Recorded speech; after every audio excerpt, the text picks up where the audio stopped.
Actualmente se llega a todo, se envuelve todo esto, todos estos aspectos sociales y médicos, y se llega a un proceso de medicalización, el cual va a consistir en convertir estas situaciones que han sido consideradas como normales en cuadros patológicos y intentar resolverlos mediante la medicina. Eh, Antes de que existieran todo esto, lo único que había era como asilos para locos, así les decían, y pues era un trato muy marginal el que les daban.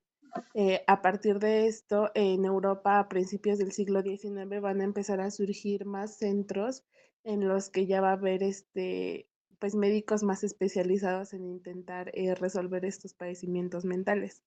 A mediados del siglo XIX la psiquiatría va a llegar a América Latina y pues se van a empezar a abrir centros médicos como el de San Hipólito. En, en el siglo XX, en la Francia revolucionaria, va a surgir el término de alienismo para darle nombre a estos centros en los que ya estaba más especializado el tratamiento.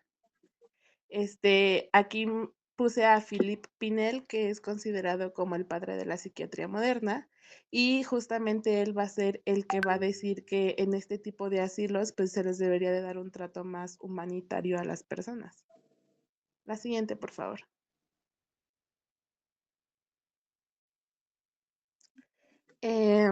Bueno, después de que se le nombre alienismo en el siglo XX, se va a evolucionar a una psicopatología descriptiva.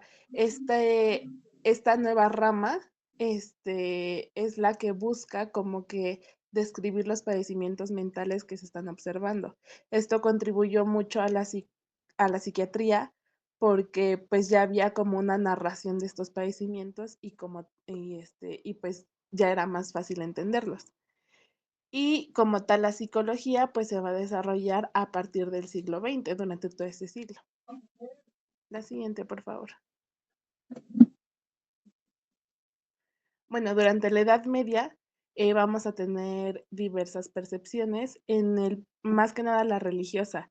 Las enfermedades mentales se van a ver vistas como una manifestación del pecado en el que pues una persona ofendió a Dios y ellos lo veían como que era una posesión demoníaca o un castigo divino por estas ofensas. Incluso en la Edad Media, pues muchas mujeres fueron condenadas a muerte porque decían que practicaban la brujería, sin embargo, pues solo tenían algún trastorno mental. La siguiente, por favor. También durante esta época vamos a poder observar los primeros hospitales y los cuidados médicos. Se abren monasterios y hospitales medievales que se convirtieron en los principales centros de cuidado para estas personas.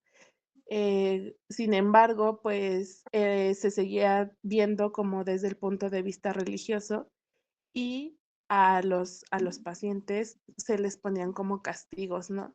Es, como lo era orar o también les hacían exorcismos o los encerraban o los aislaban. Y otro castigo también era como la penitencia, que era que los pacientes tenían que ir con el sacerdote, confesar como sus pecados y después de eso pues se les daban como castigos de acuerdo a lo que pues habían hecho, a lo que el sacerdote considerara que era el castigo que se merecían. Em, También después se abren los hospitales de Bagdad, que ya pues eran como que centros de cuidado, pero ya igual más humanitarios, ¿no? La siguiente, por favor. Vamos a tener una influencia de la filosofía islámica muy importante durante la Edad Media y esta va a ser gracias a Avicena, o así se le conoce. Era un médico filósofo islámico y pues su gran obra fue el Canon de la Medicina, en la que hablaba sobre el trato de la salud mental y sugirió la existencia de trastornos psicológicos más allá de lo que se creía en la religión como lo demoníaco o lo espiritual. La siguiente, por favor.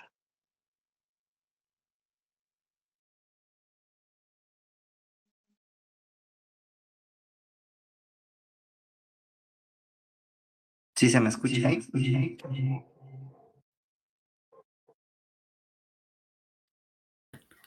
sí Sí, me Omar, escuchan? adelante, por favor. Okey. Bueno, posteriormente, durante el siglo XVII, empezamos a tener los primeros precursores de la moderna neurología. En este tiempo comienzan a describir las principales estructuras y algunas de sus funciones, imprimiendo, pues, un nuevo concepto de los orígenes del comportamiento humano y, pues, por lo tanto, sus trastornos. Primeramente, pues, ¿le cambias, por favor?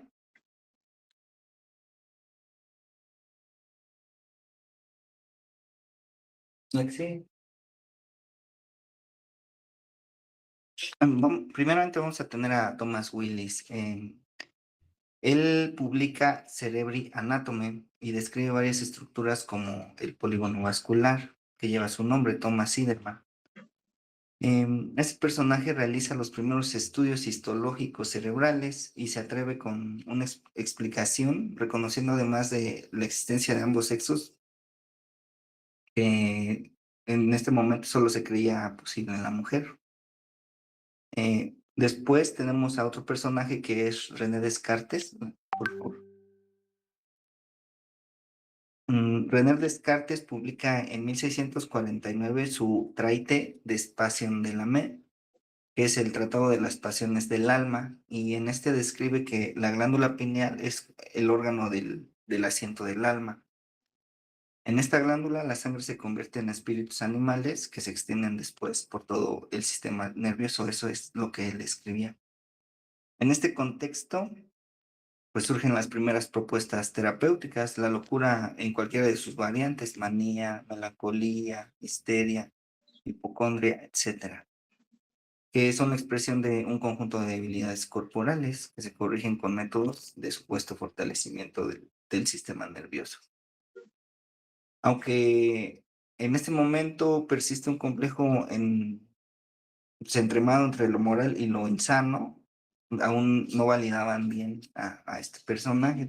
Había peregrinos como y personas muy ligadas a la iglesia donde esto lo concebían como caminos o del diablo. En la que sigue, por favor.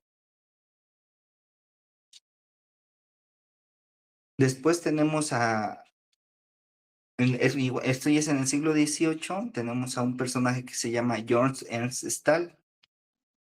Este señor divide las enfermedades psiquiátricas en dos grandes grupos, que son las simpáticas, en donde nos decía que eran las que existía un daño en algún órgano, y las patéticas, en las que no se encontraba una lesión orgánica subyacente. La que sigue, por favor. Posteriormente tenemos a William Cullen. Él elabora otra clasificación de las enfermedades mentales y es el primero en utilizar el vocablo neurosis. Es la primera vez que dicta esta palabra, pero la figura más importante de la psiquiatría en este momento, considerado como el verdadero primer gran psiquiatra, es Philippe Pinel. Este médico francés cambió la actitud bastante de la sociedad hacia los enfermos mentales. Se empezaron a iniciar tratamientos terapéuticos de la psique. Y Pinel fue nombrado por la Comuna en plena Revolución Francesa. Él fue el director médico del asilo de la Bicêtre y posteriormente en 1795 fue director de la Salpêtrière en París, que eran instituciones dedicadas a la salud mental. Eh, Durante su cargo, él liberó a enfermos mentales de las cadenas con las que eran reducidos y confinados en su Tratado de la Locura. Estas enfermedades mentales las clasificó en cuatro tipos, que era manía, melancolía, idiosía y demencia. Y también explicó su origen por la herencia y las influencias ambientales. Eh, sí, pues, mucho después, en el siglo XIX, a partir de las propuestas de Pinel, tenemos bastantes avances en el conocimiento de la enfermedad mental. A falta de estas herramientas, necesarias para la demostración de la etiología que en ese momento se presentaba, fueron fundadas algunas hipótesis y aparecieron algunos teóricos importantes como Franz Anton Mesmer. En la que sigue, por favor. ¿Qué tenemos con Franz Anton Mesmer? Él elabora la doctrina del magnetismo animal. Nos decía que según la cual existía un fluido universal que facilitaba las relaciones e influencias entre los seres vivos y los cuerpos inanimados y celestes. Nos decía que este fluido era transmisible mediante determinados pases magnéticos. Las sesiones de Messner adquirieron cierta fama entre la clase alta europea y constituyeron un ejemplo del uso de la sugestión. Posteriormente tenemos a Johann Caspar Lavater. Él publica en 1772 su obra El arte de conocer a los hombres por la fisionomía. Y en 1774, Fragmentos fisionómicos. Esos son dos clásicos que durante el siglo XVIII y las primeras décadas del siglo XIX determinaron la creencia generalizada de la relación entre el comportamiento y la fisionomía de los individuos. La que sigue, por favor. Después tenemos a Franz Joseph Gall. Él desarrolló la teoría de la frenología. Él nos decía que, según este autor, se podía conocer el estado de ciertas funciones cerebrales a través de la palpación del cráneo. Y creó una escuela importante cuyo principal discípulo en España fue Mariano Cubi. Él fue el que introdujo este modelo psiquiátrico en Barcelona en 1842. Next, por favor.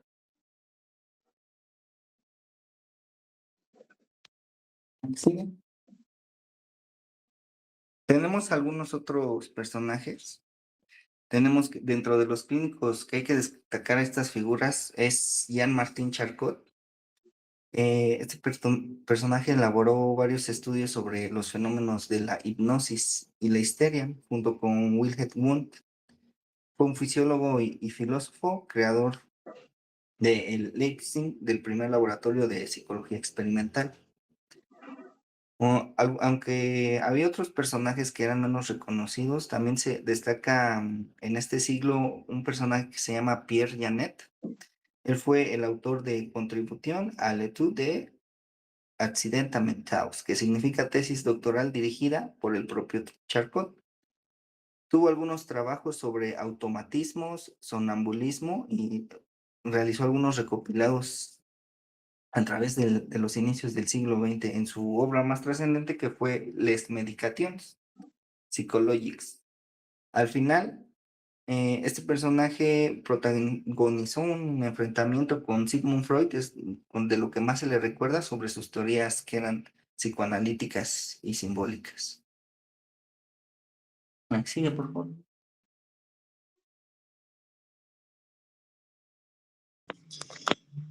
Bueno, pues yo les voy a hablar acerca de lo que ocurrió dentro de nuestro país, ya que se menciona que fue pionero, en la atención de las personas con enfermedades mentales en América, ya que se dieron algunos, se fundaron algunos hospitales, como el Hospital de San Hipólito y el Manicomio General de la Castañeda.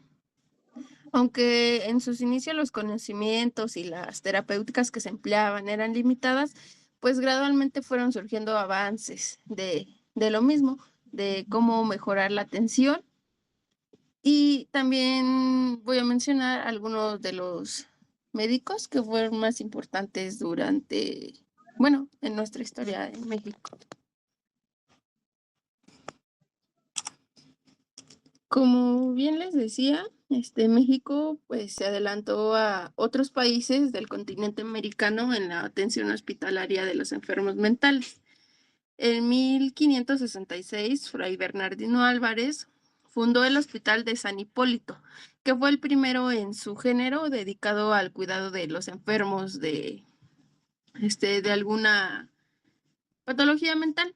ya que anteriormente, pues, los enfermos mentales eran frecuentemente abandonados por sus familias, se encontraban deambulando por las calles, pues, mal alimentados y, pues, en el mejor de los casos eran guardados en espacios, pues, improvisados, que normalmente eran amparados por algún personaje o alguna agrupación que, pues, se compadecía de ellos.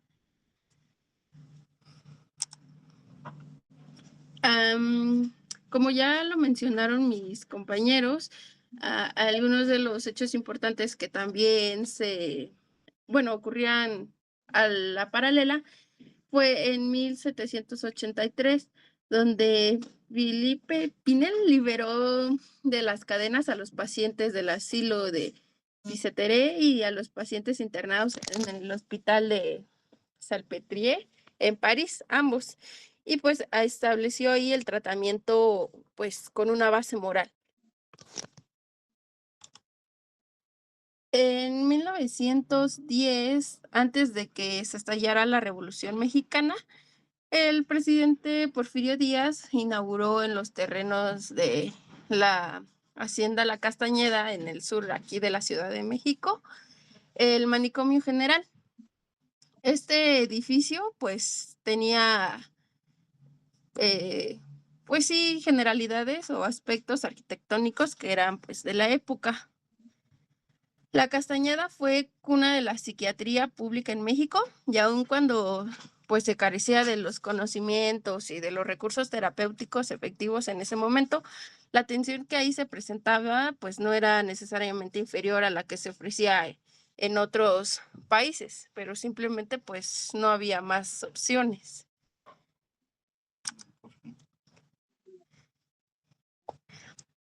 Al principio de la década de los años ya de 1930, pues ocurrieron algunos desarrollos que pues ampliaron significativamente el tratamiento de algunos trastornos mentales severos.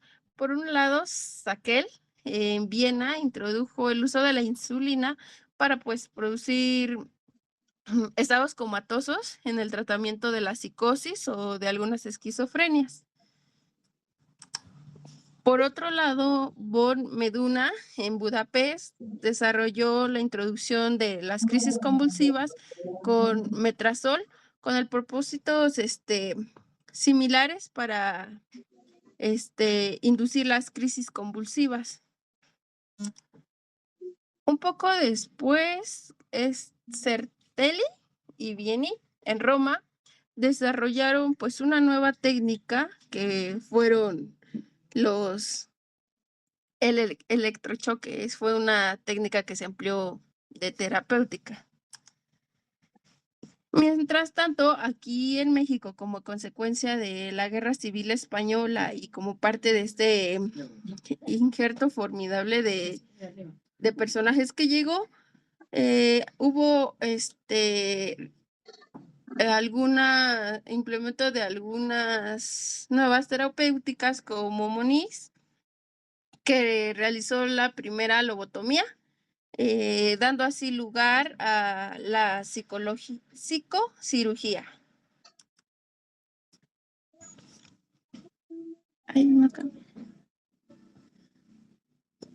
Por otro lado, Gonzalo Lafora, Wenceslao Albo y Federico del Roncal, cada uno ya venía pues con su prestigio, y aquí en nuestro país perfeccionaron las habilidades clínicas con las que ya ellos venían.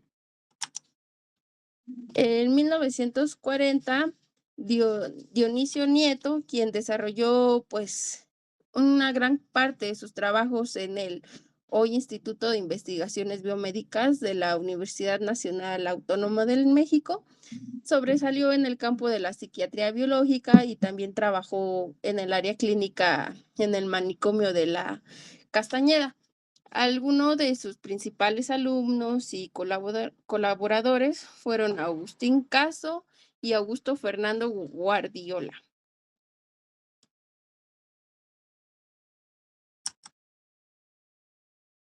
En 1946, González Enríquez fundó la primera unidad de psiquiatría del Instituto Mexicano del Seguro Social.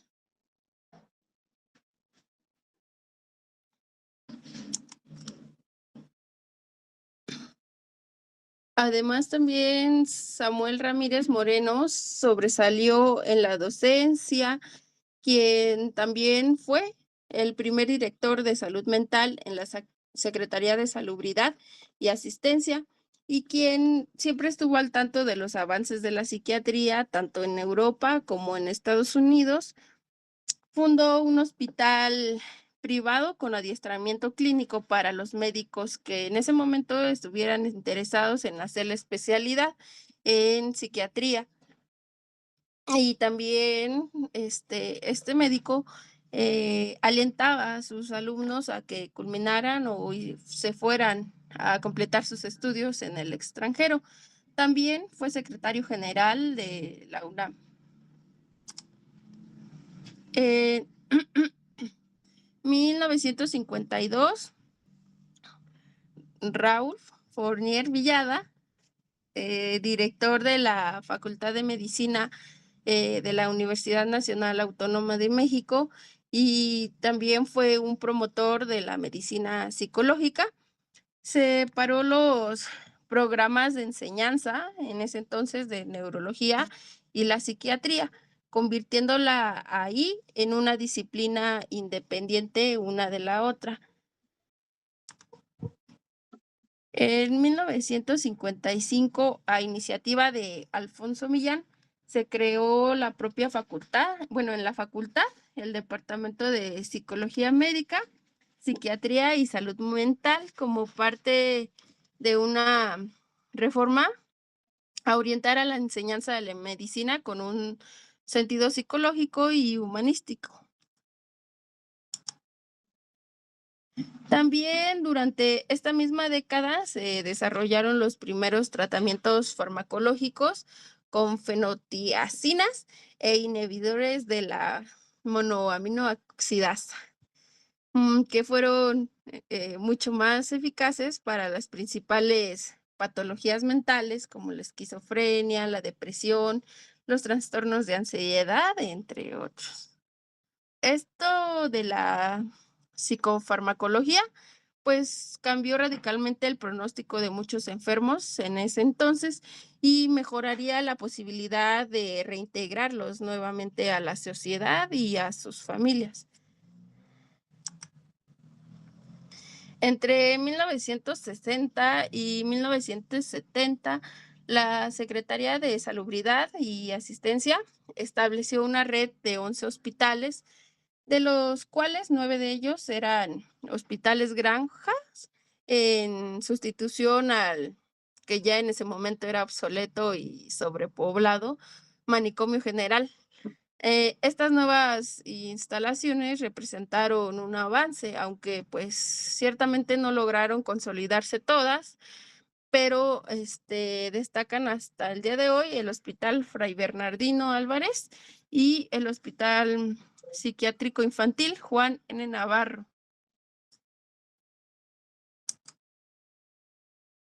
En 1970, Ramón de la Fuente Muñiz, considerado como el fundador de la psiquiatría moderna en México, creó el primer servicio abierto de psiquiatría en un hospital general, que fue el Hospital Español de México. Este sigue hasta el momento vigente y se mantiene como uno de los principales centros de adiestramiento en psiquiatría dentro del contexto de pues la medicina hospitalaria. También fungió como profesor titular de cursos de posgrado en psiquiatría en la Facultad de Medicina de la UNAM.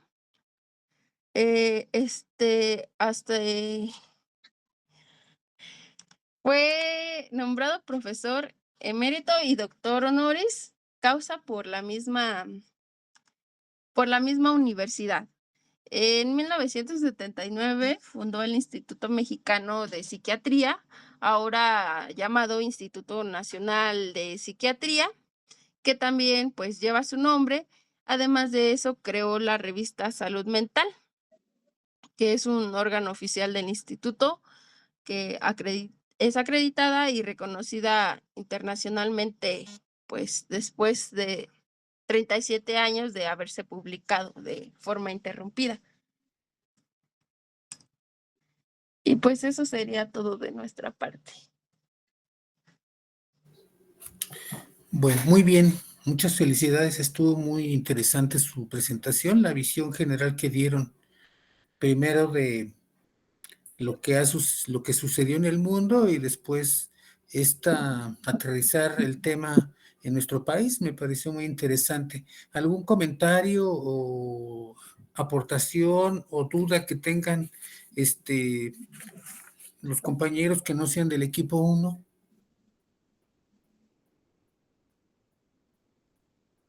¿Ninguna? No, todo bien. ¿Todo bien? Todo Bueno. bien, todo bien. Pues muchas felicidades. Como ustedes pueden ver, pues la historia de la psiquiatría pues es la historia de la medicina, la historia de la ciencia y la historia de la humanidad, ¿verdad? Hay claroscuros, hay etapas de florecimiento del conocimiento. Tal vez en la historia de la psiquiatría, ¿verdad? El concepto clásico, pues es abordarlo desde la primera historia, desde las culturas helénicas, la cultura griega, la cultura romana, en donde, por ejemplo, se describe la teoría de los humores.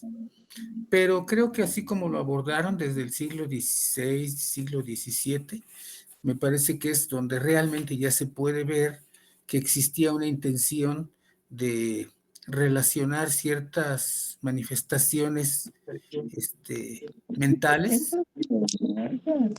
Sí, Brenda.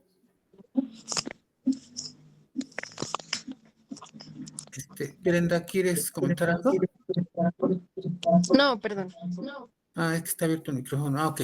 Entonces, como les decía, pues son intentos que se hacen de ir conociendo más, pues el origen de ciertas manifestaciones mentales, ¿verdad? Efectivamente, antes de que hubiera un conocimiento científico, pues había un conocimiento místico o metafísico, en donde a los enfermos mentales, por sus manifestaciones, se les relacionaba con posesiones demoníacas, ¿verdad? Y se pretendía curarlos a través de exorcismos, efectivamente, de baños con agua helada, de castigos físicos e incluso sacrificándolos para liberar su alma de la posesión satánica.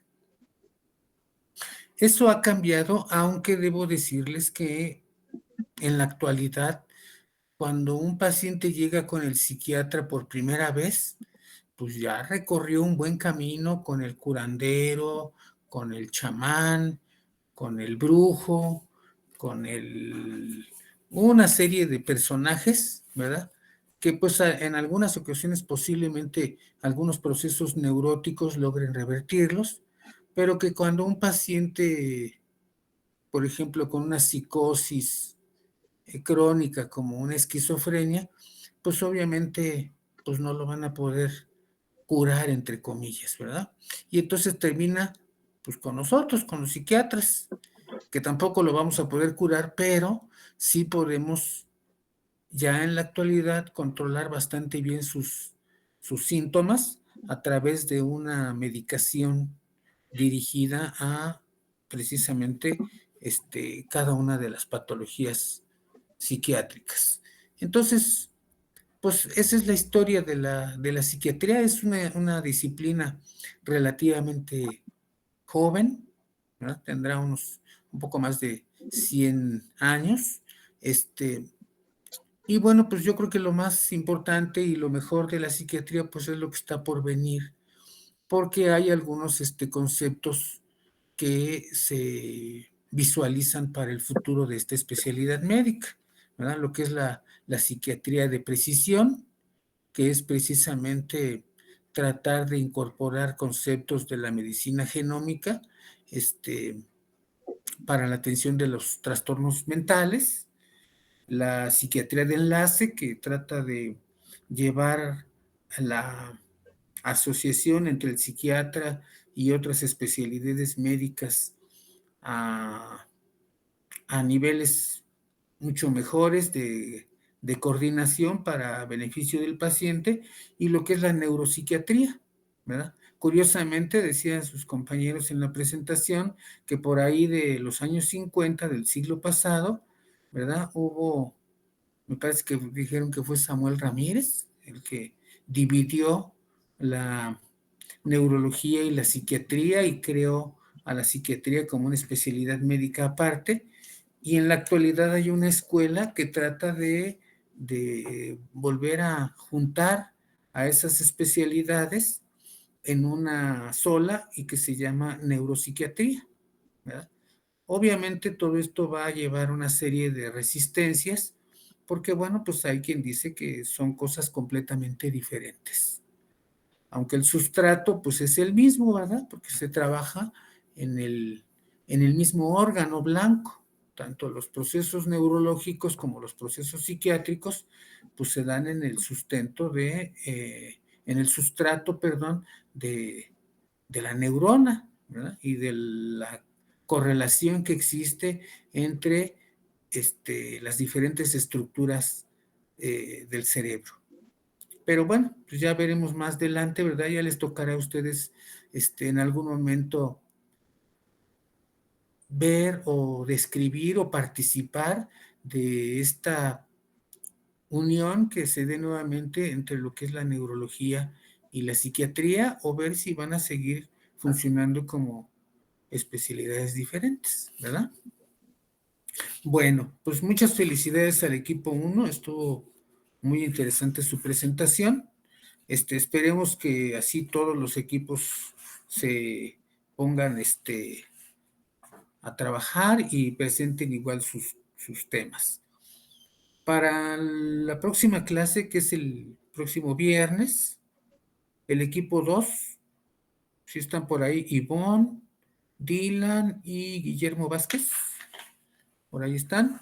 El equipo 2 nos va a hacer favor de presentar un tema que se llama Teorías del Desarrollo, ¿verdad? Y que es un tema también de introducción a la materia. Todavía no es psicopatología, pero las teorías del desarrollo son muy importantes porque, pues, así como describieron ahora la evolución de los conceptos de la psiquiatría, finalmente también hay escuelas del desarrollo que nos permiten entender el origen de algunos de los padecimientos psiquiátricos. ¿Algún comentario que quieran hacer? ¿Duda o sugerencia? ¿No? No, doctor, claro. No, todo bien. No, doctor, todo bien.